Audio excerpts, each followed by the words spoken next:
How to use a curl sponge, man. You go to the motherfucking beauty supply, to get your hair curly and shit. You go to the beauty supply, you be like, hey, y'all have a curl sponge. You get the curl sponge, it's gonna be two sides. It's a bigger side and it's a smaller side. First, you gotta hit it with this. You wanna take it. And I guess I'm going counterclockwise.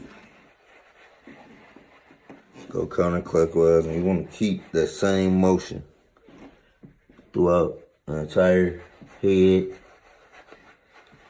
And this is how you turn your basic looking fro to a sweet looking fro. You know what I'm saying? Make sure you get the back, the sides, all that matter, all that count. But yeah, this is how to use a curl sponge. Leave a like, comment, subscribe, man.